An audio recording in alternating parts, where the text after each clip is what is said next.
ठीक है भाई, आ जाओ। तो आज बहुत ही इंटरेस्टिंग टॉपिक हम पढ़ने वाले हैं। जुड़ जाइए लाइव, फटाफट करते हैं सेशन स्टार्ट। ठीक है। तो फिजिक्स में आज हम फोर्थ चैप्टर पढ़ेंगे। हम यूनिट्स क्या होते हैं वो पढ़ चुके हैं। वेग, विस्थापन, एक्सेलरेशन, ठीक है, डिस्टेंस क्या होती है, इनके बारे में सारी बेसिक जानकारी हम ले चुके हैं। ठीक है। यूनिट्स के बारे में हम देख चुके हैं, तो अब आपको दिक्कत नहीं आएगी कि विस्थापन और दूरी में क्या डिफरेंस होता है। और अब उसके माध्यम से ही एक्सीलरेशन भी हम देख लिया, तो वो अब बल में काम आने वाला है। एक्सीलरेशन आपके कुछ बच्चों के डाउट्स थे, वो नोट्स अपलोड कर दिए गए हैं। बायो के नोट्स भी अपलोड कर दिए गए हैं, फिजिक्स के नोट्स भी अपलोड कर दिए गए हैं। और भी कोई इश्यू हो तो आप बता सकते हो। चलिए, तो सेशन स्टार्ट करते हैं। बहुत ही इंटरेस्टिंग टॉपिक है और यहाँ से क्वेश्चन बनते हैं, क्योंकि केपलर के नियम से भी क्वेश्चंस आए हैं। और सार्वभौमिक गुरुत्वाकर्षण नियतांक क्या होता है, कैपिटल जी और स्मॉल जी के मध्य भी डिफरेंस पूछ लेते हैं। तो इस चैप्टर में हम बहुत सारी चीजें देखने वाले हैं। चलिए स्टार्ट करते हैं। तो बल क्या है, फोर्स। यदि हम बेसिक जैसे लेमैन लैंग्वेज में हम देखें कि जिसको फिजिक्स से जिस व्यक्ति को कुछ लेना देना ही नहीं है, उस भाषा में देखें तो फोर्स क्या होता है, बल क्या होता है। हम बात करते हैं, जैसे हम सपोज बैठे हैं, दो भाई बहन आपस में लड़ रहे हैं, तो हम क्या बोल देते हैं आमचोल की भाषा में, आमचाल की भाषा में क्या बोलते हैं कि क्यों बल प्रयोग कर रहे हो। ठीक है ना, क्यों बल प्रयोग कर रहे हो। या हमारे पेरेंट्स हमारे को बोल देते हैं कि शैतानी मत करो, नहीं तो फिर बल का प्रयोग करना पड़ जाएगा। पुलिस भी इसी प्रकार बोलती है कि कोई दंगा करते हैं तो फिर पुलिस बोलती है कि उनके अपराधियों के ऊपर बल का प्रयोग किया गया, दंगाइयों के ऊपर बल का प्रयोग किया किया गया। तो बल मतलब हम कुछ किसी के ऊपर कुछ आरोपित कर रहे हैं। ठीक है, किसी की स्थिति को हम क्या कर रहे हैं, चेंज कर रहे हैं। बाहर से कुछ चीज हम ऐसी आरोपित कर रहे हैं कि उसकी स्थिति क्या हो रही है, चेंज हो रही है। तो हम फिजिक्स की बात कर रहे हैं, तो फिजिक्स में हम वस्तुओं के संदर्भ में क्या देखेंगे, बल को देखेंगे। फिजिक्स में क्या देखेंगे कि सारी जो भौतिक चीजें हैं उनकी स्थिति के बारे में हम देखेंगे। तो फोर्स क्या है, मैंने आपको बताया कि हम किस चीज का प्रयोग कर रहे हैं, कि किसी ऐसे भौतिक साधन का प्रयोग कर रहे हैं। ठीक है, ऐसे भौतिक साधन का प्रयोग कर रहे हैं कि किसी वस्तु की स्थिति में क्या हो रहा है, परिवर्तन हो रहा है।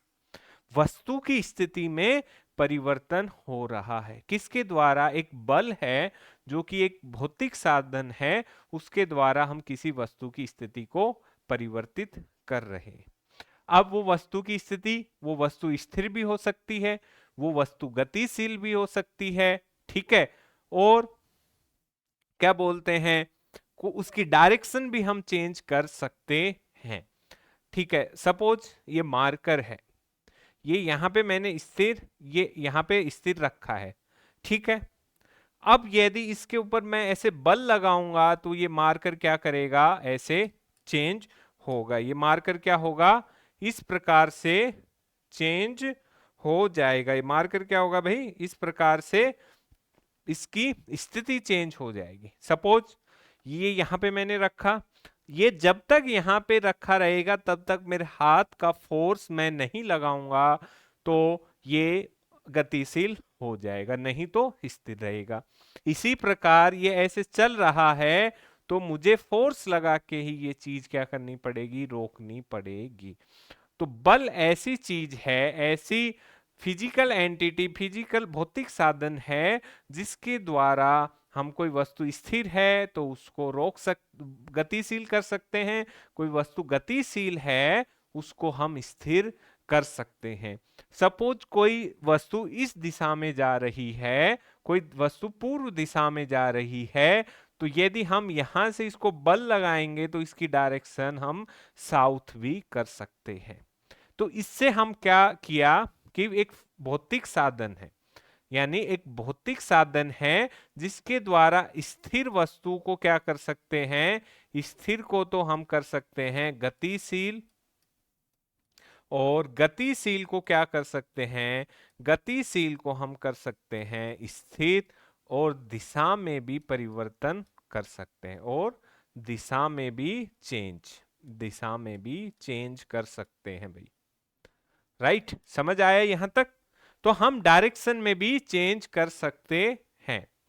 अब मैथमेटिकल तरीके से हम इसको देखने की कोशिश करते हैं, इस चीज को हम मैथमेटिकल तरीके से देखते हैं।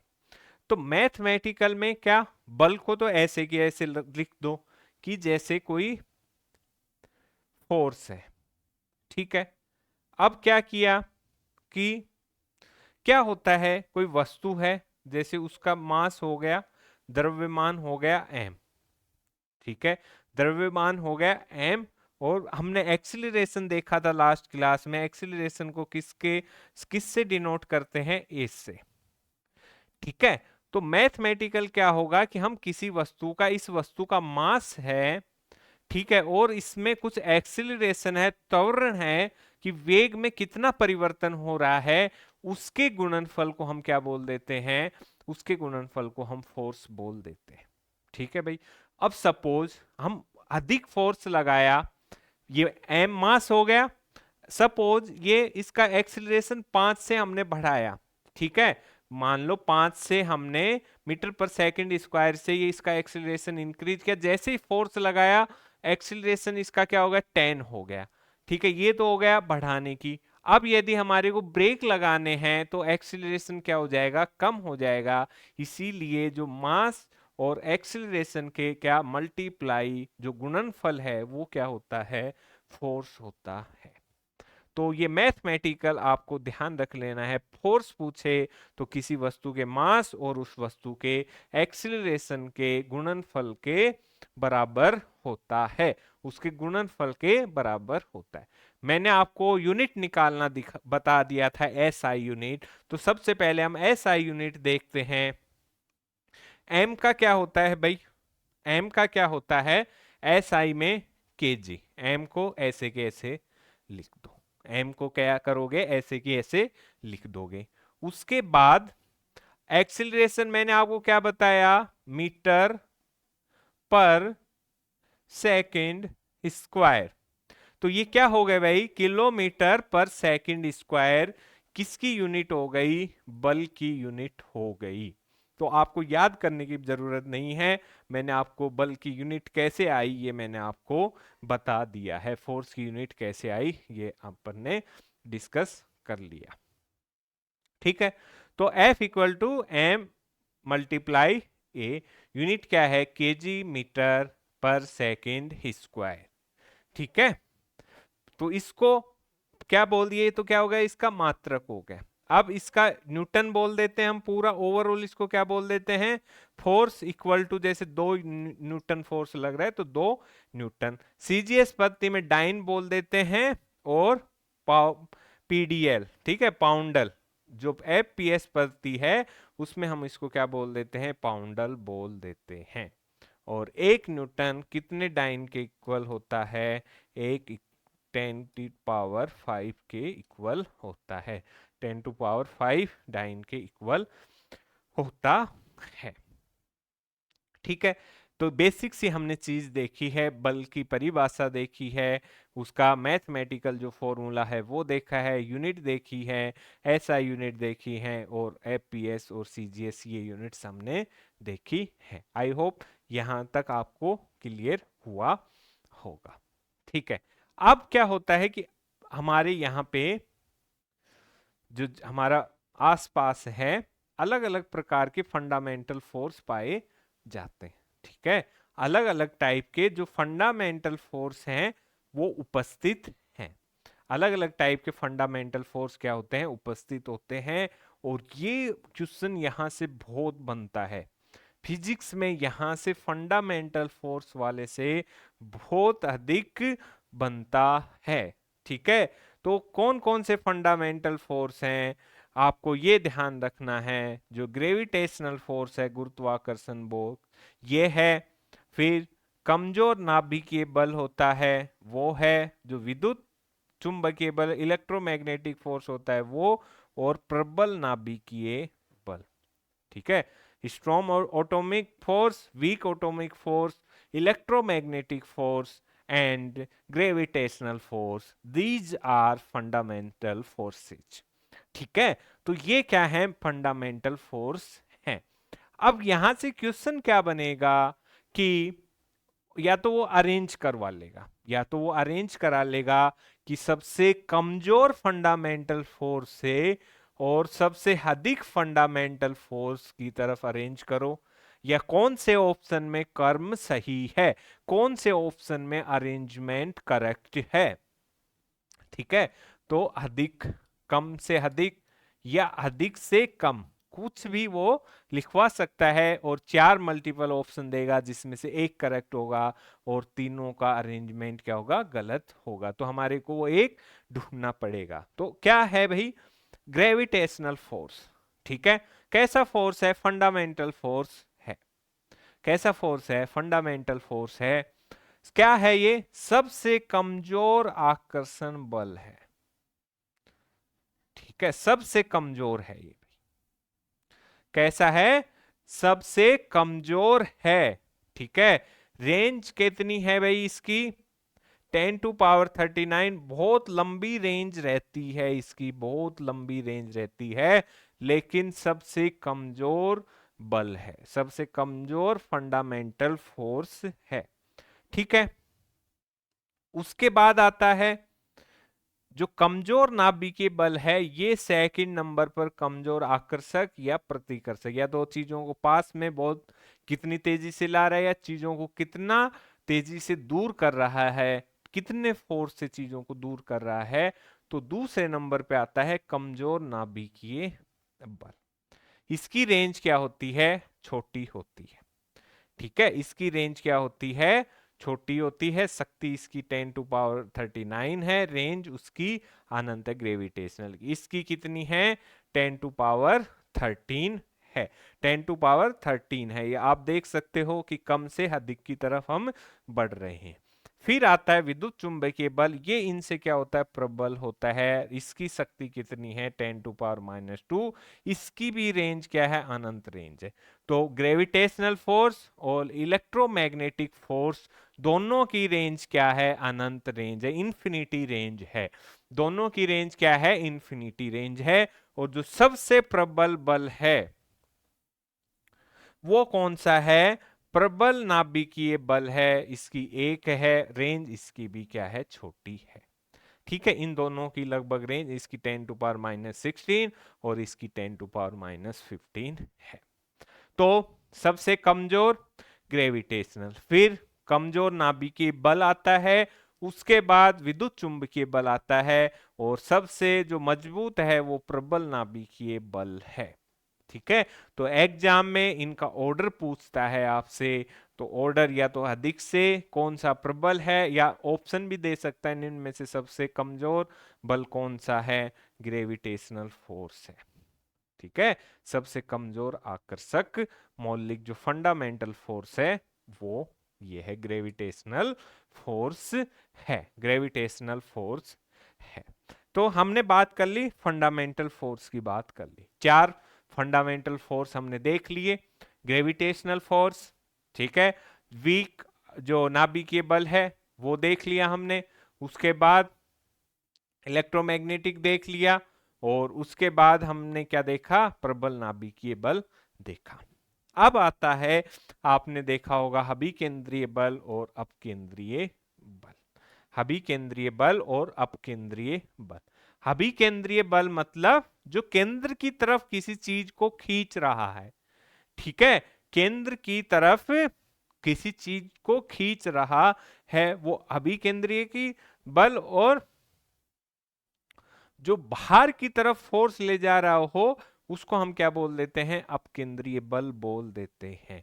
तो हभिकेंद्रीय बल मतलब जैसे ये सर्किल है, सपोज ये सर्किल है, तो इसमें क्या होगा, इस सर्किल में इस बल के कारण क्या होगी, कोई वस्तु ऐसे ऐसे घूमेगी, अंदर की तरफ इसका फोर्स लगेगा केंद्र की तरफ, जैसे ये सेंटर है, और एक सर्किल में क्या होगी, वस्तु रोटेट होगी।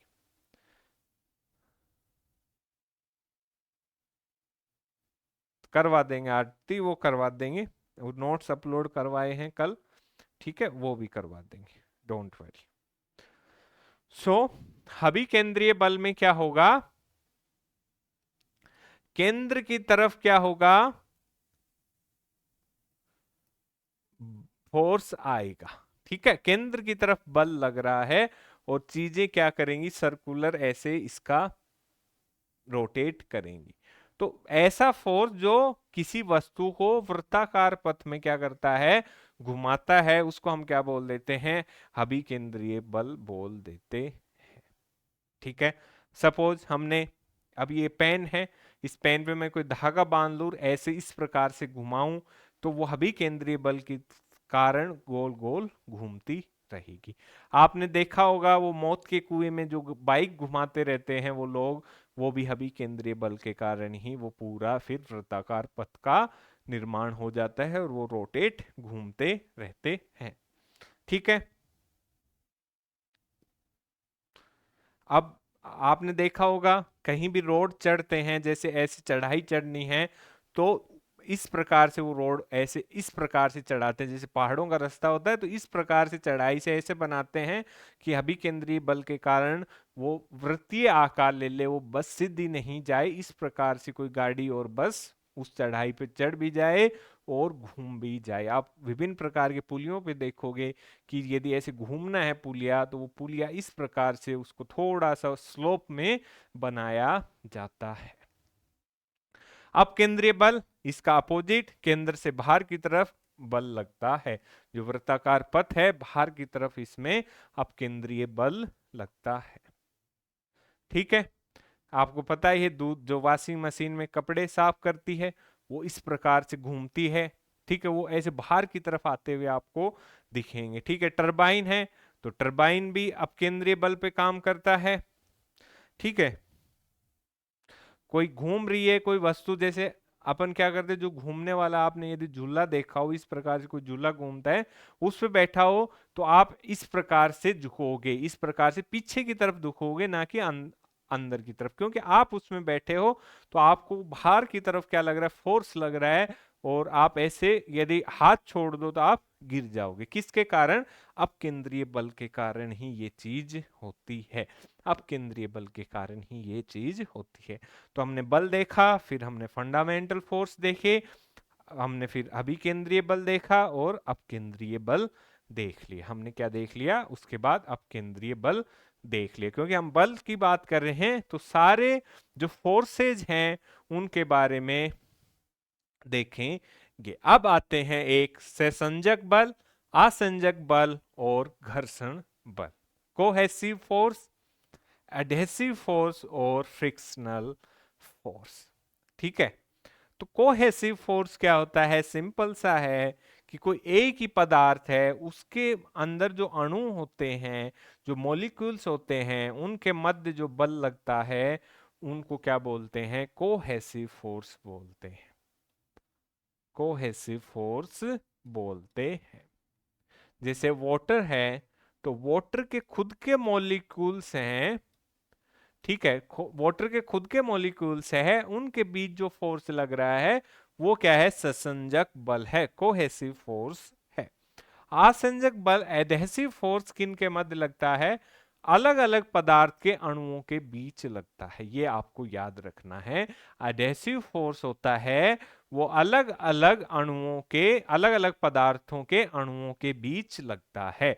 जैसे आपने देखा होगा कि पानी में हम ऑयल डाल दें, वो उनके मध्य जो पानी और तेल, अब इन दोनों पदार्थों के अणुओं के बीच जो मध्य बल लग रहा है, उसको हम क्या बोलते हैं, आसंजक बल बोलते हैं। इसको हम क्या बोलते हैं भाई, इसको आसंजक बल बोला जाता है।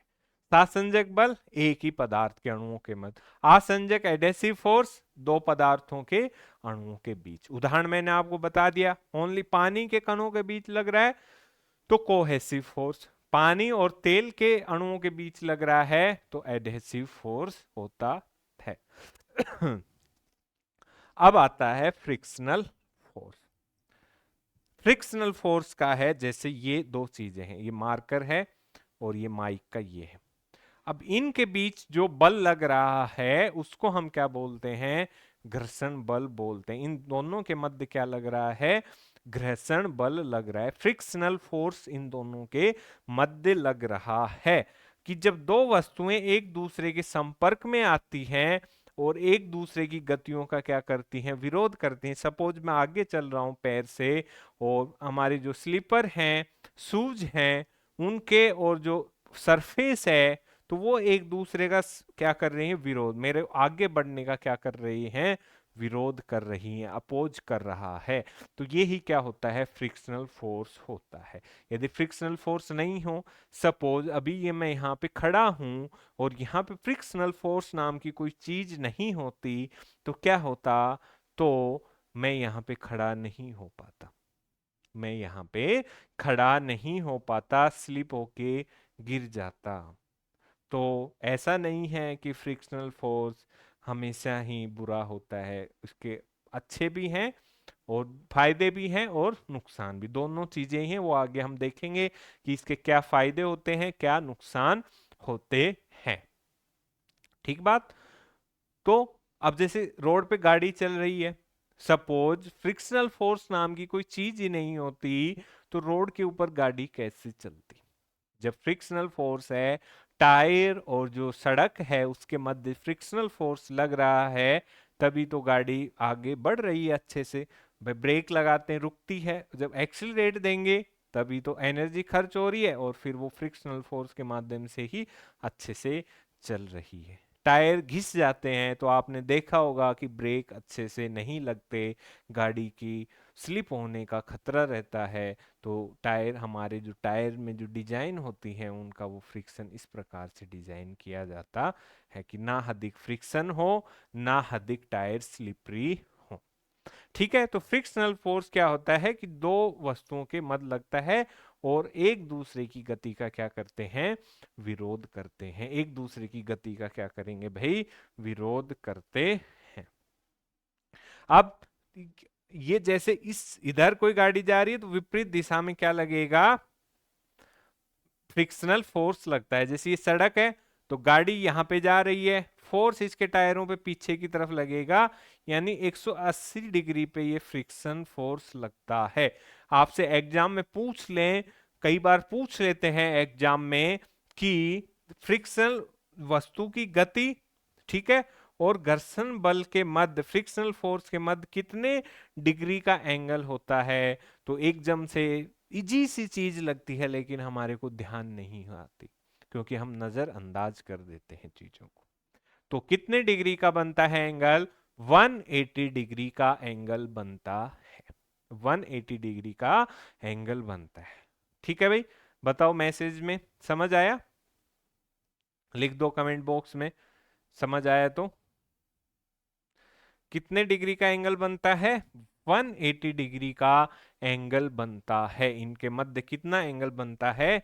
180 डिग्री का एंगल बनता है। ठीक है। तो ये क्या हो गया? F equal to mu r, ये घर्षण गुणांक है। म्यू क्या है? घर्षण गुणांक है। ठीक है। जैसा मैंने आपको बताया कि फ्रिक्शन को हम कम कर सकते हैं। सपोज जैसे कोई बेरिंग घूम रहा है तो हम उसमें ग्रीस दे देते हैं, फ्रिक्शन कम हो। बाइक का टायर रोटेट हो रहा है तो वहां पे हम ग्रीस देते हैं, लुब्रिकेंट रखते हैं, तो किससे क्या होता है? फ्रिक्शन कम होता है। और यदि हम फ्रिक्शन बिल्कुल ही खत्म कर दें तो मैंने जैसे आपको बताया था गति संभव नहीं है। गति के लिए थोड़ा सा फ्रिक्शन भी बहुत जरूरी है। अधिक फ्रिक्शन होगा तो गति को बहुत ज्यादा कम करेगा। सपोज बहुत अधिक फ्रिक्शन फ्रिक्शन है, कोई गाड़ी हमारे को 20 किलोमीटर पर लीटर की एवरेज दे रही है और बहुत अधिक फ्रिक्शन है तो वो 50, वो 5 किलोमीटर पर की लीटर की एवरेज देने लग जाएगी। यदि फ्रिक्शन हम उसमें कम करेंगे, उसका एरोडायनेमिक्स इस प्रकार से करें, टायर की डिजाइन इस प्रकार से करें, गाड़ी की डिजाइन इस प्रकार से करें, वेट इस प्रकार से रखें, तो सब वो 25 किलोमीटर पर लीटर का एवरेज भी दे सकती है। तो फ्रिक्शन बहुत जरूरी है। फ्रिक्शन क्या है, बहुत जरूरी है। आपसे पूछ लें कि घर्षण को क्या हम शून्य कर दें तो क्या फायदा होगा, तो आपका आंसर ये होना चाहिए कि फ्रिक्शन को शून्य कर दिया तो गति नहीं होगी। हम फ्रिक्शन को कम कर सकते हैं लेकिन शून्य नहीं कर सकते, शून्य नहीं, क्योंकि घर्षण बल नहीं होगा तो सतह पर गति नहीं की जा सकती, सतह पर गति नहीं की जा सकती है। तो फ्रिक्शन का इतना महत्व है। अब देख लेते हैं, हम टाइप्स देख लेते हैं, फ्रिक्शन के टाइप्स देख लेते हैं। एक तो उसमें फ्रिक्शन को शून्य कर दें तो क्या होगा, गति नहीं होगी, वस्तु की गति, सतह पर गति नहीं होगी। एक उसके गति और फ्रिक्शन के मध्य कितने डिग्री का कोण बनता है, तो आपका आंसर होगा 180 डिग्री का क्या बनता है, कोण बनता है। 180 डिग्री का क्या बनता है, कोण बनता है। अब टाइप्स देखते हैं, तो एक होता है स्टैटिक फ्रिक्शन, स्थैतिक घर्षण बोलते हैं। एक होता है लिमिटिंग फ्रिक्शन, सीमांत घर्षण बोलते हैं। और एक होता है काइनेटिक फ्रिक्शन, गतिक घर्षण इसको बोलते हैं। एक एक करके हम देखते हैं। स्टैटिक फ्रिक्शन क्या है कि कोई वस्तु जैसे स्थिर अवस्था में, स्टैटिक अवस्था में है, सपोज ये वस्तु स्टैटिक अवस्था में, यहाँ पे ये सरफेस है और ये वस्तु स्टैटिक अवस्था में है। अब इस पे जो फ्रिक्शन लग रहा है उसको हम क्या बोलेंगे, स्टैटिक फ्रिक्शन बोलेंगे। ठीक है, इस स्टैटिक फ्रिक्शन क्या है, वस्तु की स्थिर अवस्था में जो फोर्स, जो फ्रिक्शनल फोर्स लगता है उसको हम बोलते हैं। मैंने आपको बताया था F इक्वल टू क्या होता है, म्यू आर होता है, और ये घर्षण गुणांक है। अब भाई स्थिर अवस्था में है, तो स्थिर अवस्था में क्या होगा, क्यों है स्थिर अवस्था में, क्योंकि यदि हम बहुत अधिक बल लगा दें तो वो चलने लगेगा। इसका मतलब इसका मान अधिक है, इस वैल्यू का मान अधिक है, इसलिए ही ये क्या है, स्थिर अवस्था में है। तो हमेशा इसका फॉर्मूला क्या होगा कि F इसके लेस देन होता है, म्यू आर के लेस देन होता है। सीमांत घर्षण ये एक थ्रेश होल्ड है, ठीक है, कि सपोज कोई गाड़ी खड़ी है, आपने देखा होगा, हमने कोई गाड़ी खड़ी है, ठीक है, अब उसको स्टार्ट किया और इतना हम उसको एक्सीलरेट कर दें, उसको इतना फोर्स लगा दें इंजन के द्वारा कि उसके टायर जस्ट रोटेट होने लगे, गतिशील अवस्था में वो चीज आ जाए, तो मतलब ये दोनों क्या आ गए, इक्वल टू हो गए। क्या हो गए, इक्वल टू हो गए। क्या हो गए भाई, इक्वल टू हो गए। ठीक है, अब गतिशील अवस्था में लगने वाला बल, तो यानी हम रेस बहुत अधिक दे रहे हैं गाड़ी की, यानी एफ हमेशा से क्या रहेगी, इंजन को फोर्स अधिक दे रहे हैं, तो म्यू आर की क्या रहेगा, हमेशा अधिक रहेगा। तो गतिशील में एफ अधिक, सीमांत है, ठीक है, लिमिटिंग मतलब दोनों इक्वल है, और स्टैटिक अवस्था में एफ क्या है, लेस देन है। स्टैटिक में वो स्थिर वस्तु पर घर्षण बल लग रहा है, सीमांत में कि वो बस इतना बल लगे कि वो चलने लगे, और इसमें क्या गतिशील अवस्था में जो फ्रिक्शनल फोर्स लगता है उसको हम काइनेटिक फ्रिक्शन बोलते हैं। ठीक है,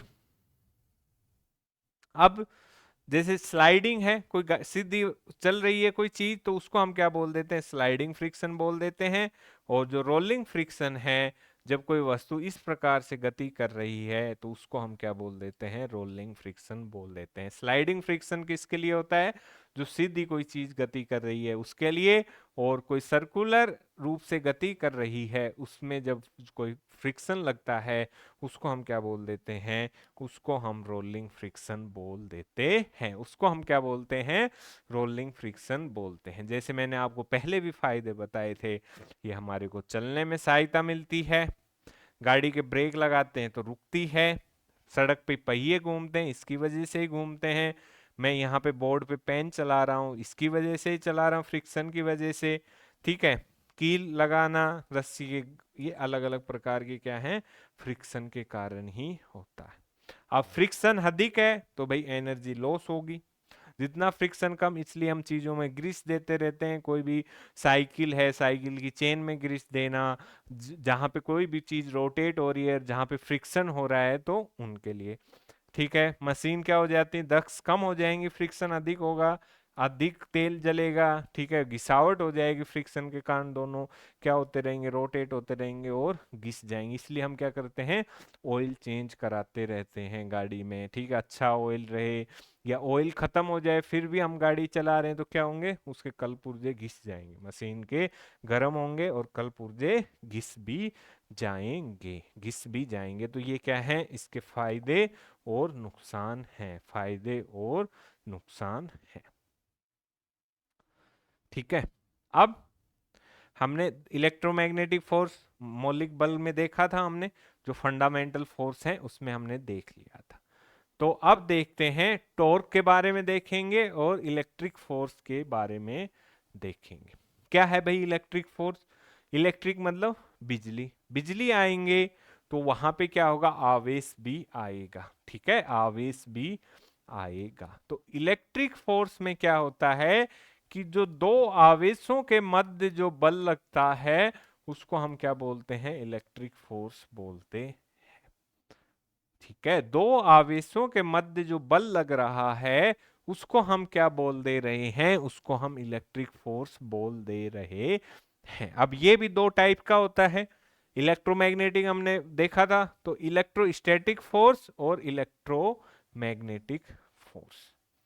जब स्थिर आवेश होते हैं उनके मध्य लगता है, स्टैटिक से ध्यान रखना, किसने खोज की थी, कुलाम ने खोज की थी। जो स्थिर वैद्युत बल है, इलेक्ट्रोस्टैटिक फोर्स है, उसकी खोज किसने की थी, उसकी खोज की थी कुलाम ने, उसकी खोज की थी। और इलेक्ट्रोमैग्नेटिक फोर्स जब गतिशील अवस्था में जब आवेश होते हैं और उनके मध्य जो फोर्स लगता है उसको हम क्या बोलते हैं, इलेक्ट्रोमैग्नेटिक फोर्स बोलते हैं। उसको क्या बोलते हैं, इलेक्ट्रोमैग्नेटिक फोर्स। और इसकी खोज किसने की थी, लोरेंज ने इसकी खोज की थी।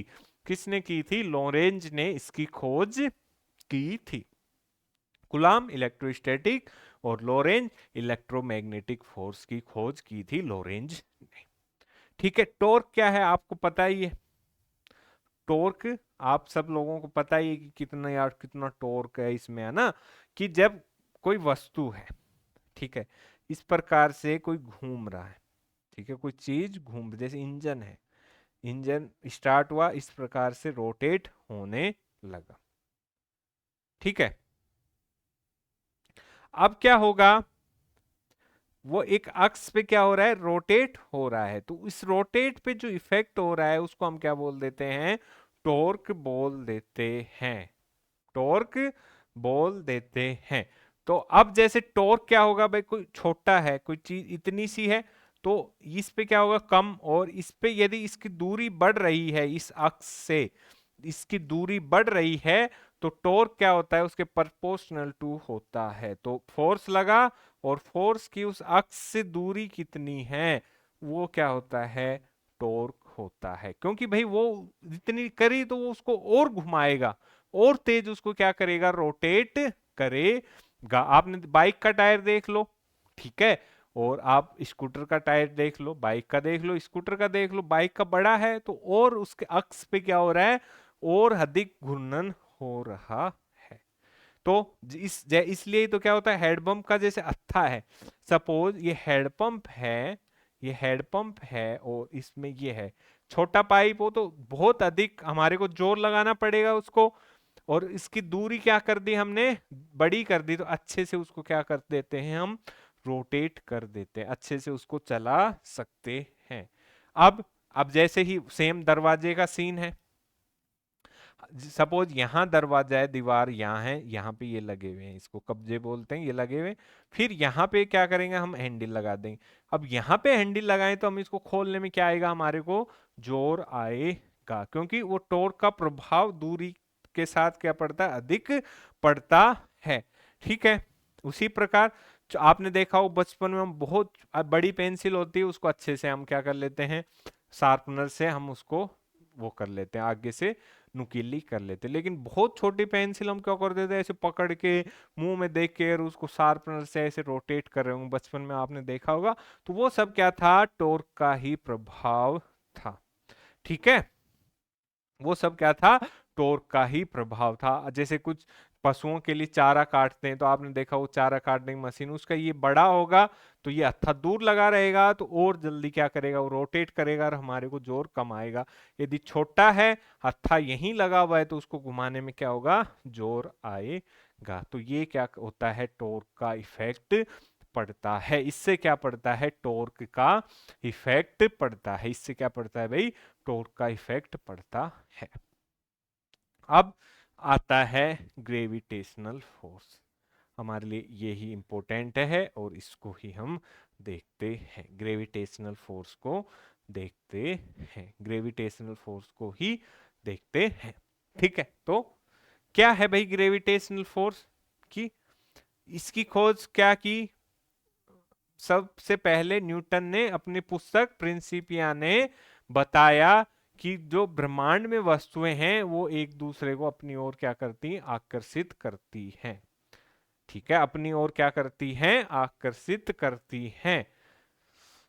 कोई भी वस्तु दूसरी वस्तु पे क्या लगाती, आकर्षण बल लगाती है। और जो ये आकर्षण बल है ये क्या है, गुरुत्वाकर्षण बल बोलते हैं। इसको हम क्या बोलते हैं भाई, गुरुत्वाकर्षण बल बोलते हैं। सबसे पहले किसने बताया, सबसे पहले बताया आइजैक न्यूटन ने।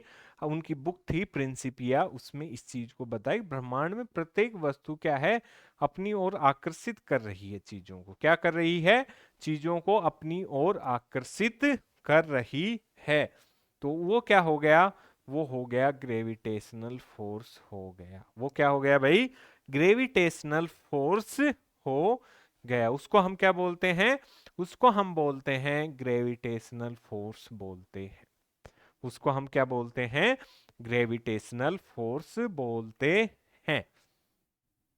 ठीक है, तो न्यूटन का हम देखते हैं सार्वत्रिक नियम कब प्रतिपादित किया, 1687 में प्रतिपादित किया। गुरुत्वाकर्षण का जो यूनिवर्सल लॉ है वो कब प्रतिपादित किया, 1687 में किया। क्या बोलते हैं भाई, ब्रह्मांड के किन्हीं दो पिंडों के मध्य लगने वाला आकर्षण बल दोनों पिंडों के द्रव्यमान, जैसे एक पिंड का m1 है दूसरे का m2 है, दोनों का गुणनफल के समानुपाती है, तथा उनके मध्य दूरी के वर्ग के व्युत्क्रमानुपाती। मतलब एक चीज यहां पे है, एक चीज यहां पे है, इसका मास क्या है, m1 है, इसका मास क्या है, m2 है।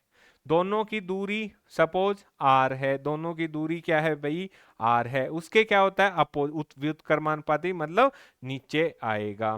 ठीक है, अपॉन r, उसके स्क्वायर के क्या होता है, उसके स्क्वायर के व्युत्क्रमानुपाती होता है। और इस बल की दिशा दोनों कणों को मिलाने वाली रेखा की दिशा में होती है। जैसे ये रेखा है, ये दोनों को मिला रही है तो दिशा ये होती है। तो इन दोनों के क्या होता है, इस प्रकार ये एक बल है। और वो m1 m2 के क्या होता है, समानुपाती होता है। और जो इनके बीच की दूरी है उसके स्क्वायर के व्युत्क्रमानुपाती होता है। तो हमारे पास m1 m2 बटे आर स्क्वायर आ गया। इसको हम आगे देखेंगे। ठीक है, ठीक है, तो आइजैक न्यूटन ने ये उन्होंने बताया था कि उन दोनों के मास के समानुपाती और त्रिज्या उसके उनकी दूरी के जो दोनों के डिस्टेंस है उसके स्क्वायर के व्युत्क्रमानुपाती होता है। तो ऐसा बल है। तो अब देखते हैं, हम वो देख लेते हैं। एक वस्तु A है, मैंने जैसे आपको बताया, दूसरी B है। ठीक है, R इनके बीच में क्या है, दूरी है। एक का मास m1 है, दूसरे का मास क्या है, m2 है। एक का मास m1 है, दूसरे का मास क्या है, m2 है। ठीक है, तो इन दोनों के क्या हो गया, समानुपाती। ऊपर क्या होता है, समानुपाती, जैसे ही बटे में आता है तो व्युत्क्रमानुपाती होता है। तो F समानुपाती m1 m2 के, और व्युत्क्रमानुपाती बटे में लगा दिया। अलग अलग आप लिखना चाहो तो इस प्रकार लिख सकते हो, F समानुपाती m1 m2 और F व्युत्क्रमानुपाती इसके। ठीक है, तो इन को साथ ले लिया तो हम लिख दिया F M इसके प्रोपोर्शनल टू m1 m2 और व्युत्क्रमानुपाती r स्क्वायर के। अब आपने को हटाना है भाई, ये चिन्ह हटाना है समानुपाती का। ये चिन्ह हटाते हैं तो कुछ कांस्टेंट वैल्यू हमारे को लगानी पड़ती है, तब ये क्या हटेगा, ये चिन्ह हटेगा। जब ये चिन्ह हटाते हैं तो एक कांस्टेंट वैल्यू हमारे को लगानी पड़ती है, तब वो चिन्ह हटेगा। और हमने कांस्टेंट वैल्यू लगा दी क्योंकि गुरुत्वाकर्षण के बारे में बात कर रहे थे, तो ग्रेविटेशनल ही कांस्टेंट एक नियतांक हम लगाएंगे, यूनिवर्सल ग्रेविटेशनल कांस्टेंट ही हम लगाएंगे। तो हमने लगा दिया कैपिटल जी। ठीक है, F equal to G m1 m2 upon are square.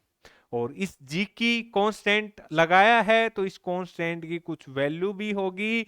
उस वैल्यू कितनी है, 6.67 इंटू 10⁻⁻11 न्यूटन मीटर स्क्वायर और केजी स्क्वायर, मीटर स्क्वायर और केजी स्क्वायर, ये इसकी क्या है, यूनिट है। 6.67 10⁻⁻11 newton metre square KG square. ये क्या है भाई, ये इसकी वैल्यू है, कांस्टेंट की वैल्यू हमेशा ये ही रहेगी। कुछ भी फॉर्मूला हमारे m1 ज्ञात करना है, इसकी वैल्यू तो हम ये ही पुट करेंगे, इसकी वैल्यू तो हम क्या करेंगे, ये ही पुट करेंगे। और g की सब जगह समान रहेगा, कहीं भी हो, किसी भी माध्यम में हो, किसी भी समय में हो, किसी भी टेम्परेचर पे हो, ये क्या रहेगा, सब जगह क्या रहेगा, सेम रहेगा। 6.67 इंटू 10⁻11 न्यूटन मीटर स्क्वायर पर केजी स्क्वायर, यही क्या रहेगा, सब जगह सेम रहेगा। ये जी की वैल्यू क्या रहेगी, सेम रहेगी।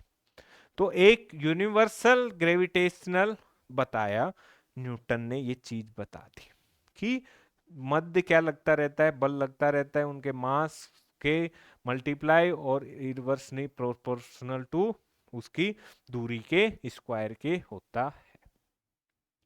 तो उसने तो बताया भाई वस्तुओं के मध्य, जो न्यूटन ने जो बताया वो वस्तुओं के मध्य बताया, और वो चीज हमने देख भी ली, कैपिटल जी से उस नियतांक को हमने डिसाइड कर लिया, कैपिटल जी से हम उस नियतांक को डिसाइड कर चुके हैं। ठीक है, कैपिटल जी से हम नियतांक को डिसाइड कर चुके हैं। अब हम धरती पे खड़े हैं भाई, कोई चीज फिर कहानी आई कि सपोज ये मेरे माइक ये मेरे हाथ में है, ठीक है, ये मेरे हाथ में है, और यदि मैं छोड़ूंगा तो ये धरती की तरफ जाएगा। तो तब दिमाग दौड़ाया कि यार न्यूटन ने बोला था कि दो चीजें अपनी तरफ आकर्षित करती हैं, इसका मतलब धरती भी कोई चीज आकर्षित कर रही है अपनी तरफ, यानी पृथ्वी भी अपनी तरफ किसी चीज को क्या कर रही है, आकर्षित कर रही है। पेन उठाया, पेन गिर गया, कोई बॉल उछाली वापिस नीचे आ गई, तो कोई तो कहानी है। तब आया गुरुत्वीय बल आया, ठीक है, ग्रेविटी नाम की चीज आई। तब क्या आई, ग्रेविटी नाम की चीज आई। क्या आई, ग्रेविटी नाम की चीज। तो जो अर्थ के संदर्भ में जो गुरुत्वाकर्षण बल है उसको हम क्या बोल देते हैं, ग्रेविटी बोल देते हैं। ठीक है, वो अलग है, वो कैपिटल जी है। अभी डिफरेंस दोनों के मध्य आपको रिलेशन भी मैं आपको बताऊंगा, वो क्या है, वो क्या है, वो तो भाई यूनिवर्सल है, कैपिटल जी कि दो वस्तुओं के मध्य लग रहा है।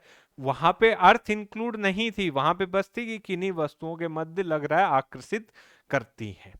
अब अर्थ के संदर्भ में आया, ग्रेविटी आया कि जो अर्थ के संदर्भ में जो गुरुत्वाकर्षण है, ग्रेविटेशनल फोर्स है, उसको हम क्या बोलते हैं, उसको हम ग्रेविटी बोलते हैं। उसको हम क्या बोलते हैं, उसको हम ग्रेविटी बोलते हैं।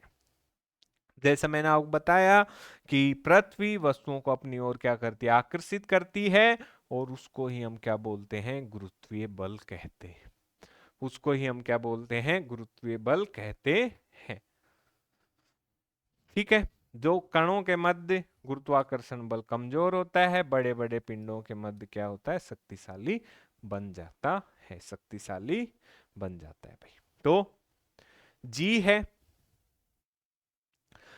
जो पृथ्वी का जो गुरुत्वीय बल है, तो किसी वस्तु को हमने यहां से छोड़ा तो इसके वेग में परिवर्तन होगा। वेग में परिवर्तन को हम क्या बोलते हैं, एक्सीलरेशन बोलते हैं। तो उसको हम क्या बोल देते हैं, गुरुत्वीय त्वरण बोल देते हैं उसको, जिससे क्या कर देते हैं, डिनोट कर देते हैं। सपोज ये मेरे हाथ में ये है, अब ये इसके यहां से मैंने छोड़ा, धरती तक आते आते उसके एक्सीलरेशन में क्या चेंज हो रहा है, उसको हमने गुरुत्वीय त्वरण, ठीक है, ग्रेविटेशनल एक्सीलरेशन से हमने डिनोट किया, जिससे हमने क्या कर दिया, डिनोट। और इसका मान क्या होता है, 9.8 मीटर पर सेकंड स्क्वायर होता है।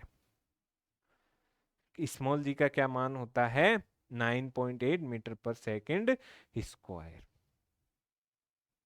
क्योंकि एक्सीलरेशन आप देख चुके हैं। तो ये क्या है, अर्थ के संदर्भ में है। किसके संदर्भ में है, अर्थ के संदर्भ में है। अब जो हमने जी देखा था, नियतांक देखा था, दो मध्य वस्तुओं के मध्य के समानुपाती और उनके स्क्वायर, दूरी के स्क्वायर के व्युत्क्रमानुपाती, और जो जी है अर्थ वाला जो एक्सीलरेशन है, इनके मध्य हम देखते हैं रिलेशन। आप हमने सेकंड लॉ देखा था, संवेग का नियम देखा था, क्या था, F equal to m g. F equal to m g हो गया। F इक्वल टू क्या होता है भाई, एम ए होता है। इस एक को हमने क्या रखा है, इस एक को हमने जी रखा है, तो F इक्वल टू क्या हो गया, एम जी हो गया। और जो कैपिटल जी वाला है वो क्या होता है, F equal to M1 M2 upon are square, और जी हम यहाँ पे लगा ही रहे। अब आप क्या करो भाई, ये क्या हो गई, इक्वेशन 1 हो गई, ये इक्वेशन 2 हो गई। तो अब एफ एफ क्या है, सेम है, यहां भी एफ है एक साइड में, यहां भी एफ है। तो एक एफ की चीज को आप रख दो यहाँ पे, इस एफ की चीज को हमने यहाँ पे रख दिया, ठीक है, इस एफ की चीज को हमने यहाँ पे रख दिया है, ठीक है, m g G M1 M2 upon are square. अब इस जी को क्या रख दो, इस जी को उधर ले जाओ, आप इस जी को क्या करोगे, इस जी को उधर लेके चले जाओ, इस जी को क्या करोगे भाई, उधर लेके चले जाओ। तो जी इक्वल टू क्या हो गया, G M upon are square, G M upon are square, G M upon are square. दोनों की क्या कर ली हमने, तुलना कर ली, दोनों की क्या कर ली हमने, तुलना कर ली। और इस जी को इधर ले आए और उसको हमने एम मान लिया, और फिर तुलना करके हमारे पास फॉर्मूला आ गया, G equal to G M upon are square, G M upon are square, G M upon are square. ये दोनों के मध्य क्या होता है, रिलेशन होता है। ये दोनों के मध्य क्या होता है भाई, ये दोनों के मध्य रिलेशन होता है, ये दोनों के मध्य क्या होता है, रिलेशन होता है, ठीक है। तो क्या निष्कर्ष निकला कि जो गुरुत्वाकर्षण जी स्मॉल जी है वो एम पे क्या करता है, डिपेंड नहीं करता। तो डिपेंड नहीं करता तो क्या होगा कि अलग अलग एम वाली वस्तुएं जब हम क्या करते हैं, मुक्त करते हैं, ठीक है, वायु नहीं होनी चाहिए, क्योंकि वायु आएगी तो भाई कोई चौड़ी वस्तु है उसमें क्या लगेगा, फ्रिक्शन अधिक लगेगा, कोई छोटी वस्तु है उसमें क्या लगेगा, नुकीली वस्तु, इसमें फ्रिक्शन कम लगेगा। वायु की अनुपस्थिति में समान ऊंचाई से हम गिराएंगे तो उसमें समान ही एक्सीलरेशन उत्पन्न होगा, और दोनों क्या होंगी, धरती पे एक साथ ही पहुंचेगी, ठीक है। अब यदि वायु है तो क्या होगा भाई, उसकी शेप हर चीज पे क्या है, न्यूमेरिकल नहीं आता, कई बार डायरेक्ट फॉर्मूला पूछ लेते हैं वो न्यूमेरिकल, दोनों के मध्य रिलेशन का वो दे दिया कि इनके मध्य क्या, जी इक्वल टू क्या हो गया, small g equal to G M upon are square, क्योंकि वो मास पे डिपेंड नहीं कर रही। तो अब सपोज वायु की अनुपस्थिति में तो मास पे क्या करता है, डिपेंड नहीं करता, लेकिन वायु है तो क्या होगा, आप सोचो, चीजों की शेप पे डिपेंड करेगा, फिर उनके मास पे भी डिपेंड करेगा। आप सोचो कि एक तो हमने पन्ना ले लिया, ठीक है, और एक हमने मोटा कार्डबोर्ड ले लिया, और एक हमने लिया पेपर। अब पेपर क्या करेगा, उसमें वजन कम है, तो वो क्या होगा, ग्रेविटेट, धरती नीचे की तरफ उसको कम खींचेगी, फोर्स की वजह से खुद की तरफ आकर्षण कम करेगी। पन्ना है, उसमें मास ज्यादा है, तो वो मास के कारण क्या होगा, जल्दी से क्या होगा, नीचे आएगा। भारी वस्तु क्या होगी, क्या लगेगा उस पे, भारी वस्तु क्या होगी, धरती पे जल्दी पहुंच जाएगी। ठीक है, भारी वस्तु क्या लगेगी, जल्दी से धरती पे आएगी, चीरते हुए जल्दी पे। जब जैसे दो बॉल हैं, एक 5 किलो की, एक 10 किलो की, दोनों को उछालो, जो अधिक वजन वाली है वो जल्दी आ जाएगी। कम वजन वाली है तो उसका मास है, ठीक है, तो वो उस हवा के घर्षण, उस कम वाले पे अधिक हवा का घर्षण लग रहा है, उसको ऊपर रोकने की कोशिश कर रही है, तो वो उससे लेट आएगी। भारी वाली पे क्या कर रहा है, वो घर्षण कम लग रहा है, वो उसको वायु को बहुत जल्दी चीरते हुए आ रहा है वजन की वजह से, इसलिए वो क्या होगा, जल्दी पहुंच जाएगी। वो क्या होगी, जल्दी पहुंच जाएगी। ठीक है, वो बहुत जल्दी पहुंच जाएगी। तो ये इन दोनों के मध्य क्या था, रिलेशन था। ठीक है, ये दोनों के मध्य क्या था, रिलेशन था। तो 1 मिनट रुकना।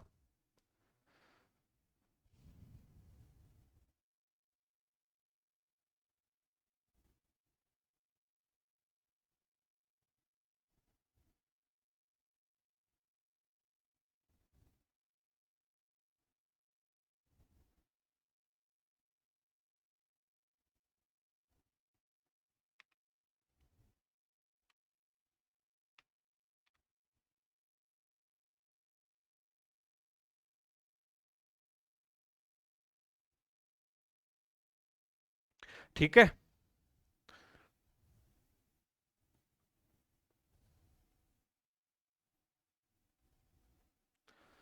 करें। तो हमने देख लिया था कि दोनों के मध्य रिलेशन देख लिया था, कैपिटल जी और स्मॉल जी के मध्य। फिर हमने देख लिया था वायु की उपस्थिति में, वायु की अनुपस्थिति में जो मास है वो किस प्रकार से इफेक्ट डालता है, एम का प्रभाव किस प्रकार से पड़ता है। दोनों के मध्य हमने रिलेशन देख लिया, दोनों का हमने मान देख लिया था। तो इसके मान में भिन्नता देख लेते हैं। जो पृथ्वी की सतह पर जी का मान क्या होता है, सर्वाधिक होता है। एग्जाम में आ जाते हैं भाई स्टेटमेंट टाइप में कि जी का मान, स्मॉल जी का मान कहां पर सबसे अधिक होता है, पृथ्वी की सतह पर। अब पृथ्वी की सतह से हम ऊंचाई पर जा रहे हैं, तो जी का मान क्या होगा, कम होता है, जिससे वस्तु का भार भी कम होता लगेगा। भार तो कम होगा ही, धरती है तो अब धरती पे है, यहाँ पे जी का मान सबसे अधिक है, तो पूरा भार हमारे को फील हो रहा है। अब ऊपर गए, ऊंचाई के साथ जी का मान क्या हो रहा है, कम होता जा रहा है। जी का मान क्या हो रहा है, कम होता जा रहा है। तो इससे क्या होगा, इससे क्या होगा कि उसका भार भी हमारे को क्या लगेगा, कम लगेगा। भार भी क्या लगेगा, कम होगा। और पृथ्वी की सतह से नीचे जाने पर भी क्या होता है, जी का मान कम होता है। और जैसे ही जी का मान कम होगा, वस्तु का भार क्या लगेगा, कम लगेगा। ठीक है, और यदि हम पृथ्वी के केंद्र में चले गए, वहां पे जी का मान क्या हो जाता है, शून्य हो जाता है, और हमारे को भारहीनता का अनुभव होगा, भारहीनता का ही अनुभव होगा। इसलिए मून पे जाते हैं लोग ठीक है, ऊपर जो हमारा इंटरनेशनल स्पेस स्टेशन है वहां पे जाते हैं, तो वो सब क्या, भारहीनता, वो सब जी का खेल है कि जी का अनुभव वहां पे क्या होता है, ऊंचाई पे बहुत अधिक, और भार फील नहीं होता, वो हवा में तैरते हुए आपको दिखाई देते हैं। तो जिससे क्या हुआ, तीन चीजें निकली कि एक तो सतह पर सबसे अधिक होता है, सतह पर पूरा 9.8 मीटर पर सेकंड स्क्वायर। आरती ये टॉपिक तो करवा ही देते हैं ना, थोड़ा सा और बचा है, फिर ये कंप्लीट हो जाएगा। ठीक है, एक बार और रिवाइज कर लेना, अच्छे से समझ आ जाएगा, फिर अपन क्लास को एंड कर देंगे। राइट, अब यदि ऊपर जा रहे हैं तब भी जी क्या होगा, कम होगा, भार क्या लगेगा, कम लगेगा।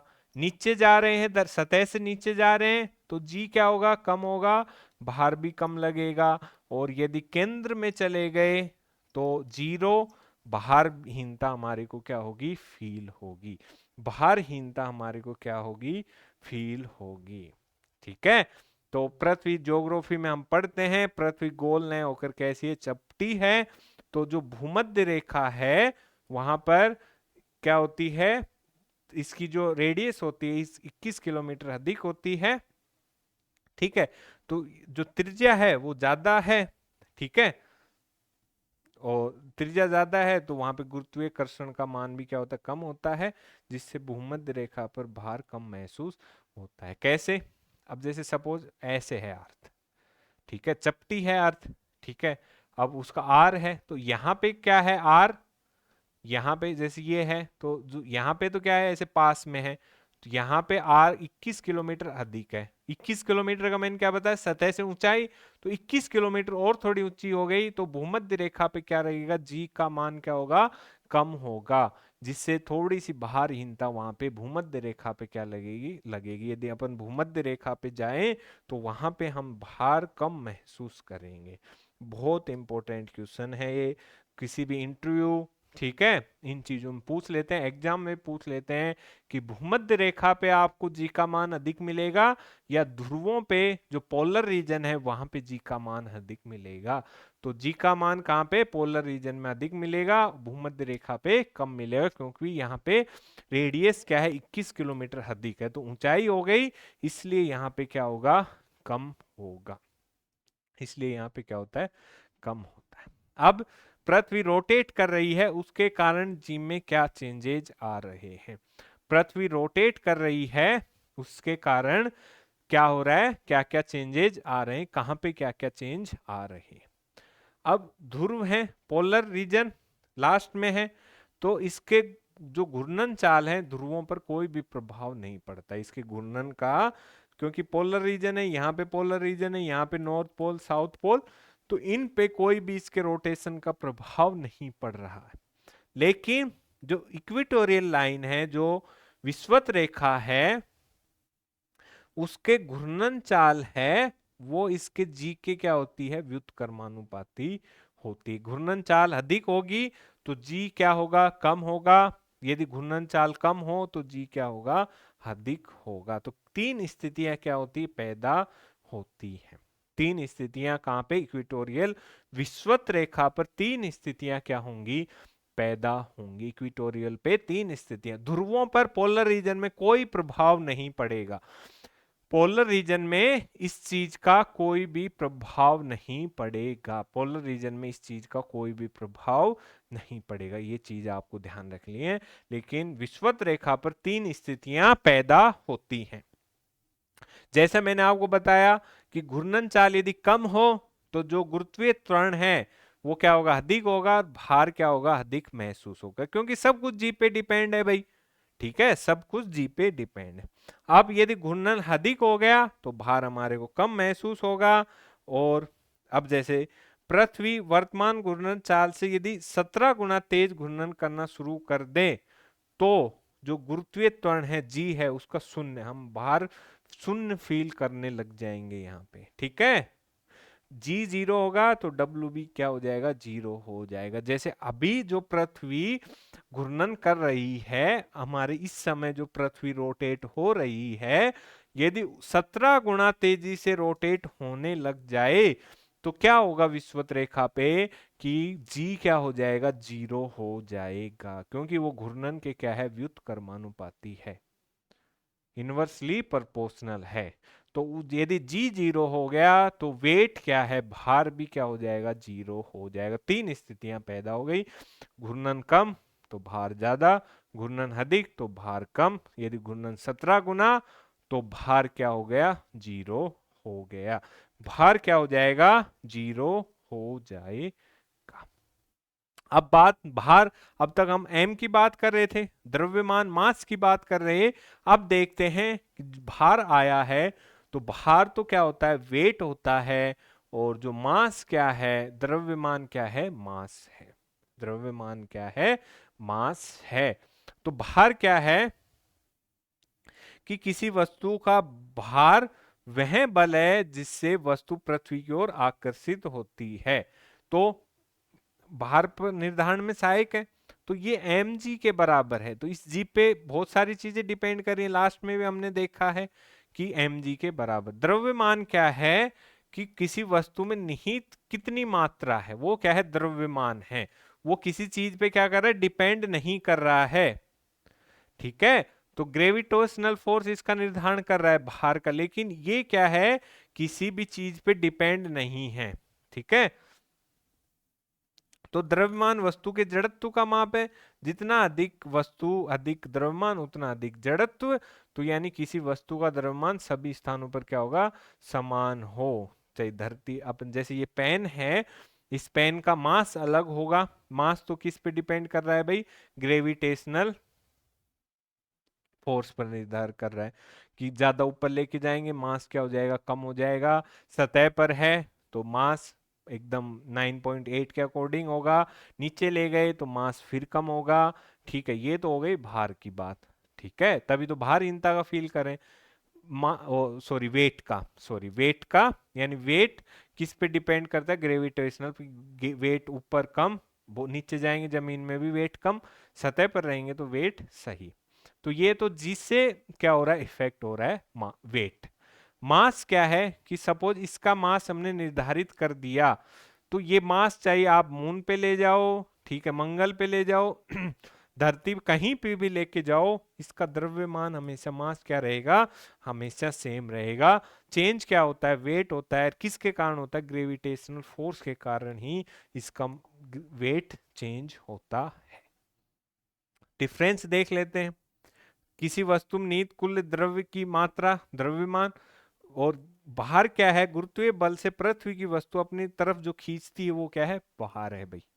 ठीक है, जब तो अपन देखते हैं कि भाई जो कोई हल्का है, लंबी कूद कूदनी है तो हल्का आदमी और अधिक कूद लेता है, किसी में वजन ज्यादा है तो वो कम दूरी कूद जाता है। क्यों, वेट के कारण वो चीजें वेरी कर रही, क्योंकि उसमें गुरुत्वाकर्षण अधिक खींचेगा अपनी तरफ। जैसे हम रस्सी कूद रहे हैं, हल्का आदमी और ऊंची कूद कूद ले। जैसे हम पुलअप्स लगाएं तो किसी का शरीर का वजन है, तो यार उस जितना हाथों में ताकत होनी चाहिए उतना ग्रेविटेशनल फोर्स हमारा ऊपर की तरफ जाने नहीं दे रहा। यदि हाथों में बहुत अधिक ताकत है तो आराम से पुलअप्स लगा लेंगे, और यदि पतला है, हाथों में ताकत भी कम है लेकिन ग्रेविटेशनल फोर्स नीचे की तरफ कम खींच रहा है तो अच्छे से पुलअप्स लगा ले। इसलिए ही कम वेट और अधिक वेट में इस कारण से ही क्या आता है, डिफरेंस आता है। ठीक है, भार डब्ल्यू एम जी हमने बता ही दिया। सब जगह द्रव्यमान सेम रहता है, ये जी के कारण भिन्न भिन्न होता है। ठीक है, इसका हम माप करते हैं, इस प्रकार से हम वेट नापते हैं। ठीक है, ये अदिश राशि है, एक सदिश राशि है। ठीक है, जी यदि शून्य हो जाए, जब भी मास में कोई चेंज नहीं होगा, और यदि जी शून्य हो जाए तो भार क्या हो जाएगा, शून्य हो जाएगा। चंद्रमा का गुरुत्वीय त्वरण कितना होता है, 1.61 मीटर पर सेकेंड होता है। ठीक है, और इतना भार 1/1/6 गुना होगा। ठीक है, 1/, क्या होगा, 6 गुना होगा। यानी हम यहाँ पे क्या होगा, 1/6 गुना होगा। 1/, क्या होगा, 1/6 गुना होगा। 1/, क्या होगा भाई, 1/6 होगा। ठीक है, वहां पे क्या है, तो इसलिए वहां पे क्या करते हैं हम, हवा में वहां पे भार कम फील होगा। भारहीनता का फील यहाँ पे 9.8 है, वहां पे 1.61 ही है। मून पे कितना है, 1.61 ही है। अब वेटलेसनेस, भारहीनता वो ही है कि यदि भार हम फील नहीं करें, ठीक है, प्रतिक्रिया शून्य हो जाए, क्योंकि हम जी के कारण भार फील कर रहे हैं, तो भारहीनता का फील होगा। ठीक है, अब जैसे सपोज कोई लिफ्ट है, टूट जाए, गिर जाए, तो वो और गति से आ रही है तो हम उसके ऊपर क्या करेंगे, भारहीनता का फील करेंगे। अब जैसे अंतरिक्ष में गिलास में पानी भर नहीं सकता क्योंकि भारहीनता के कारण तैर लगता है, भोजन पेस्ट के रूप में लेते हैं, वही भारहीनता तैरती हुई सब दिखाई देती हैं। ठीक है, तो जो हमारे अब जैसे ISS इंटरनेशनल स्पेस स्टेशन जाते हैं वहां पे सब तैरती हैं। अब चांद पे कुछ ना कुछ क्या रहता है, गुरुत्वाकर्षण बल होता है, तो भारीहीनता क्या होती है, कम होती है। वहां पे क्या होगा, भारहीनता नहीं होगी। अब इंपॉर्टेंट, ये सबसे इंपॉर्टेंट टॉपिक है भाई, प्लाइन वेग और कक्षीय वेग क्या होता है, एस्केप वेलोसिटी और ऑर्बिटल वेलोसिटी क्या होती है, ये ग्रहों के बारे में है। तो प्लाइन वेग क्या होता है भाई, कि ऐसा न्यूनतम वेग, जैसे ये चीज है धरती से ये गया भाई, यहां से हमारे को लॉन्च करना है मिशन। अब ग्रेविटेशनल फोर्स है 9.8 मीटर पर सेकंड इसको, तो इतना एस्केप करे, इतनी स्पीड से क्या करे, वेग से बाहर जाए कि इसके पृथ्वी के जो गुरुत्वाकर्षण बल है उसको पार कर जाए। पृथ्वी उसको नीचे की तरफ खींच रही है, तो वो नीचे की तरफ नहीं आए और बाहर निकल जाए, फिर वापस क्या, बाहर नहीं, वापस पृथ्वी की तरफ नहीं आए, उसको हम क्या बोलते हैं भाई, प्लाइन वेग बोलते हैं। उसको हम क्या बोलते हैं, प्लाइन वेग बोलते हैं। ठीक है, तो इस गुरुत्वाकर्षण बल से क्या कर जाए, बाहर निकल जाए। तो पृथ्वी के लिए प्लाइन वेग 11.2 किलोमीटर पर सेकंड से कोई चीज जा रही है, तो पृथ्वी की ग्रेविटेशनल फोर्स को क्या कर जाएगी, पार कर जाएगी।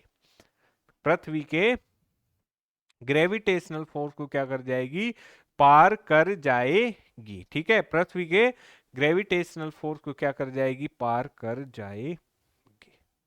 ठीक है, चंद्रमा के सरफेस से यदि निकलना है तो 2.3 किलोमीटर पर सेकंड से निकलेंगे, तो चंद्रमा के गुरुत्वाकर्षण को हम पार कर जाएंगे, वापस फिर चंद्रमा पे नहीं आएंगे। कक्षीय वेग क्या होता है, कि परिक्रमा करते हैं, जैसे भाई ये है कक्षा है, ये एक फिक्स कक्षा है धरती की, तो धरती को रोटेट करने के लिए एक वेग चाहिए, यदि ज्यादा हो गया तो वो और उसका बड़ा ऑर्बिटल बढ़ जाएगा, ज्यादा ऑर्बिट बड़ा हो जाएगा, और यदि कम हो जाए, सपोज पृथ्वी का जीरो ही हो जाए ऑर्बिटल वेलोसिटी, तो क्या होगी, वो तो भाई कोलेप्स हो जाएगी। जैसे ये कक्षीय पथ है तो वो यहाँ यहाँ ही रोटेट होने लग जाएगी। सपोज हम किसी चीज को धागे के बांध के ऐसे घुमा रहे हैं, ठीक है, तेज घुमा रहे हैं, तो वो ऐसे पूरी घूमती रहेगी, घूमती रहेगी, घूमती रहेगी। यदि घुमाना बंद कर दे तो वो क्या आ जाएगी, वहां नीचे गिर जाएगी। तो क्या होता है कि किसी ग्रह की कक्षा में परिक्रमा करने हेतु जो न्यूनतम वेग होता है, वो उसको हम क्या बोलते हैं, ऑर्बिटल वेलोसिटी बोलते हैं। और पृथ्वी की सतह पर क्या है, 7.9 किलोमीटर पर सेकंड है ऑर्बिटल वेलोसिटी। कितनी है, 7.9 किलोमीटर पर सेकंड। एस्केप वेलोसिटी कितनी है, 11.2 किलोमीटर पर सेकंड है, और मून के लिए 2.3 किलोमीटर पर सेकंड है। और जो ऑर्बिटल वेलोसिटी है पृथ्वी के लिए, पृथ्वी की सतह पर 7.9 किलोमीटर पर सेकंड है। ठीक है, अब सेंटर ऑफ ग्रेविटी, ठीक है, हर का क्या होता है भाई, सेंटर ऑफ ग्रेविटी, हर वस्तु का सेंटर ऑफ ग्रेविटी है। आपने देखा होगा, जैसे कई ऐसे रहता है, कई आपने जैसे वो अ, जैसे ये झुकी हुई है ये बिल्डिंग सपोज, तो इसका सेंटर ऑफ ग्रेविटी क्या है, इसलिए वो गिर नहीं रही। तो हर वस्तु का क्या होता है, सेंटर ऑफ ग्रेविटी होता है। सपोज मैं यहाँ खड़ा हूं तो मेरा सेंटर ऑफ ग्रेविटी ऐसे यहां से निकला, तो मैं गिर नहीं रहा हूं। अब मैं टेढ़ा हुआ, तो यदि मेरा सेंटर ऑफ ग्रेविटी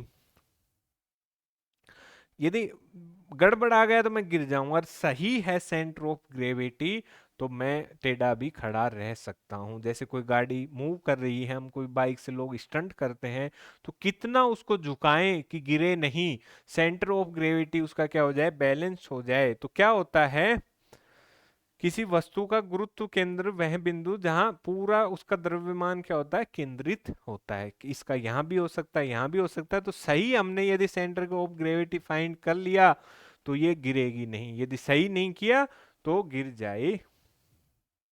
तो किसी वस्तु के गुरुत्वीय केंद्र से गुजरने वाली ऊर्ध्वाधर रेखा क्या होती है, उसके ये वाली, ठीक है, सीधी वाली, तो ये इसके पूरे गुजरी, तो ये इसका क्या हो गया, सेंटर ऑफ ग्रेविटी हो गया। उदाहरण क्या है, जैसे हम पहाड़ पे चढ़ते हैं तो आगे की तरफ झुकते हैं, क्यों, सेंटर ऑफ ग्रेविटी हमारे को बैलेंस करना है। ठीक है, पानी से भरी बाल्टी उठाते हैं तो झुक के उठाते हैं, वो ही सेम चीज। सर्कस में जो रस्सी पे चलती है दोनों हाथों में, तो वो छड़ी या कुछ रखती है, बुढ़ापे में सहारा लेने के लिए। जो पिस्सा की मीनार है वो झुकी हुई नहीं गिरती, क्योंकि उसका सेंटर ऑफ ग्रेविटी क्या है, सही है। यदि गलत होती तो वो गिर जाती, गलत होता तो गिर जाता। तो हमने ऑर्बिटल वेलोसिटी देख लिया और एस्केप वेलोसिटी आ गया। और एक सबसे अच्छा, एक सबसे बेहतरीन टॉपिक आता है एग्जाम में, बहुत बार आता है, जो ग्रहों की गति है। केपलर के 3 नियम हैं, वो ग्रहों की गति के लिए है। सूर्य के चारों तरफ जो ग्रह गति करते हैं, तो उसके लिए केपलर ने 3 नियम दिए हैं भाई। केपलर ने कितने नियम दिए हैं?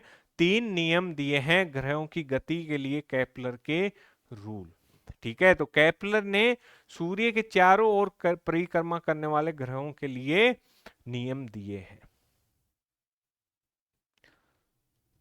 ठीक है, पहला क्या है, इस केपलर का फर्स्ट नियम, इसको लॉ ऑफ ऑर्बिट भी बोलते हैं। ठीक है, लॉ ऑफ ऑर्बिट भी बोलते हैं। इसके अकॉर्डिंग क्या है कि प्रत्येक जो ग्रह सूर्य के चारों ओर क्या करता है, दीर्घवृत्त में क्या करता है, गति करता है। ठीक है, उसके क्या होगा, और उसके फोकस में क्या होता है, सन होता है। यानी उसके ऑर्बिट का कक्षाओं लॉ ऑफ ऑर्बिट बोलते हैं, और दीर्घवृत्ताकार पक्ष में वह इसमें गति करता है, और सूर्य कहाँ होता है, उसके फोकस पर स्थित होता है। द्वितीय नियम क्या होता है, इसको क्षेत्रीय, पहला क्या है, लॉ ऑफ ऑर्बिट है, याद कर लो। पहला रूल क्या है, लॉ ऑफ ऑर्बिट है। दूसरा क्या है, क्षेत्रीय चाल का नियम भी कहते हैं। ठीक है, तो सूर्य से जो इसकी रेखाएं मिला रही हैं, दीर्घवृत्ताकार पक्ष है, ये रेखाएं मिला रही हैं, ये रेखाएं मिला रही हैं, ये रेखाएं मिला रही हैं, इसलिए हम क्षेत्रीय चाल का नियम बोल देते हैं। तो जो सूर्य से जो मिलाने वाली रेखा है, तो समान अंतराल में, सपोज ये रेखा यहां मिलाई, फिर ये रेखा आई, सपोज ये है, आप देख लो सन है, अब ये दूरी यहां पे, तो ये समान अंतराल में, ठीक है, समान क्षेत्रफल, ये इतना एरिया समान क्षेत्रफल तय करेगी। इतनी इतनी दूरी तय कर रही है रेखा, ये मिला रही है, तो समान क्षेत्रफल। ये रेखा तो समान समय अंतराल में, सपोज 1 सेकंड में यहां 1 घंटे में यहां से यहां तक आया, फिर जैसे ये दीर्घवृत्ताकार में दूर है तो ये थोड़ा कम करेगा, तो समान समय में समान अंतराल, ठीक है, क्षेत्रफल क्या करती है, क्षय करती है। यानी इनकी जो क्षेत्रीय चाल है वो नियत रहती है, इसलिए हम इसको क्या बोल देते हैं, क्षेत्रीय चाल का नियम भी कह देते हैं। पहला क्या है, लॉ ऑफ ऑर्बिट है, कि यानी दीर्घवृत्ताकार कक्षा में क्या कर रही है, गति कर रही है। दीर्घवृत्ताकार कक्षा में क्या हो रही है, गति हो रही है। दीर्घवृत्ताकार कक्षा में क्या हो रही है, गति हो रही है। फर्स्ट, केपलर का फर्स्ट नियम। अब दीर्घवृत्ताकार फोकस में क्या है, सन है। अब दूसरा क्या आया कि समान समय में, समान समय अंतराल में समान क्षेत्रफल तय करती है। यानी ये क्षेत्रीय चाल इनकी क्या होती, नियत होती है। यानी इतना क्षेत्रफल यदि तय किया, तो उसी समय अंतराल में ये क्षेत्र उतना ही क्षेत्रफल क्या करेगा, तय करेगा। तो इसकी क्षेत्रीय चाल क्या है, नियत होती है। मैंने आपको बता ही दिया कि दीर्घ वर्ताकार पक्ष है, तो ये दीर्घ वर्ताकार ऐसे है, ये सन है, यहां पे क्या है भाई, सूर्य की दूरी क्या होगी, ये ग्रह है सपोज, ये सन है, यहां पे दूरी क्या होगी, कम, यहां पे क्या होगी, दूरी अधिक होगी। ठीक है, दूरी अधिक होगी। तो पास जैसे ही आएगा, तो पास होने पे तो गति क्या होती, तेज होती। तेज क्योंकि भाई दूरी भी तो अधिक तय करनी है, समान क्षेत्रफल समान क्षेत्रीय चाल भी तो नियत करनी है।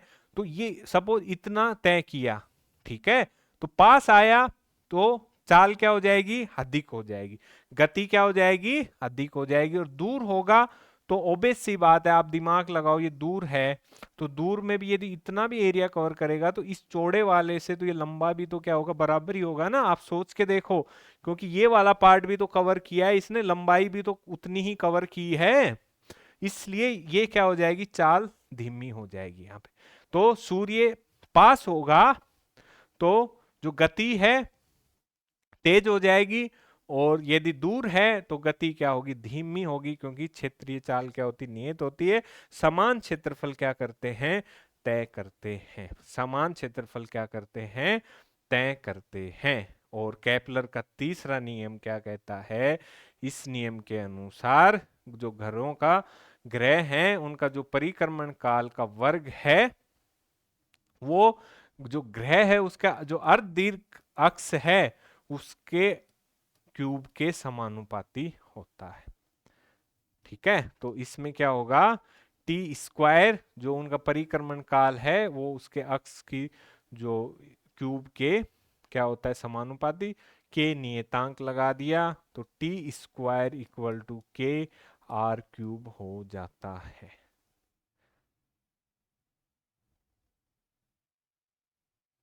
ठीक है, तो न्यूटन ने क्या निष्कर्ष निकाला, इसके थर्ड नियम के अनुसार ग्रह पर एक बल कार्य करता है। ठीक है, गुरुत्वाकर्षण बल का परिकलन कर दिया जिसकी दिशा सूर्य की तरफ होती है।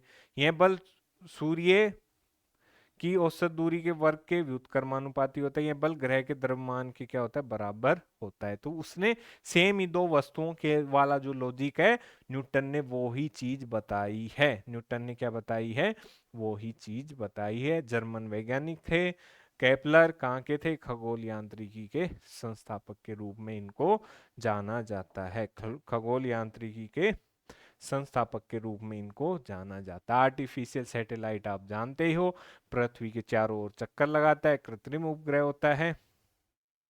इनका परिक्रमण काल भाई कितना चक्कर लगा रहा है ऊंचाई पर निर्भर करता ही है, हमने लास्ट वाले में देख ही लिया। टी इस किसके समानुपाती है, आर क्यूब के समानुपाती होता है। तो जितना दूर होगा परिक्रमण काल क्या होगा, उतना ही अधिक होगा। परिक्रमण काल क्या होगा, उतना ही, पृथ्वी की तल से जितना दूर होगा परिक्रमण काल भी उतना ही अधिक होगा। आकार क्या होता है, छोटा होता है। जी का मान क्या होता है, शून्य होता है, भारहीनता की स्थिति होता है। इसलिए आपने देखा होगा जो इंटरनेशनल स्पेस स्टेशन है वहां पे सुनीता विलियम्स गई तो हवा में वो ही खाना खाते हैं, पेस्ट के माध्यम से ही क्या करते हैं, पेस्ट के माध्यम से ही खाना लेते होते हैं और फिर घूम रहे होते हैं। आपने वीडियो देखे होंगे, आप यूट्यूब पे डालना इंटरनेशनल स्पेस स्टेशन वीडियो, वहां पे आपको दिख जाएंगे। और भारहीनता का जो मैंने आपको कॉन्सेप्ट बताया है वो इस पे काम करता है। तो इस क्लास में हमने जो फोर्स है अलग अलग फोर्स के बारे में देखा, केपलर के रूल देखे। ठीक है, कैपिटल जी स्मॉल जी के बीच में क्या रिलेशन होता है, अलग अलग जी की स्थिति कहाँ पे क्या होती है, इन सब चीज़ों के बारे में देखा है। ठीक है, तो आई होप आपको ये पसंद आया होगा। ठीक है, थैंक यू, मिलते हैं नेक्स्ट क्लास में।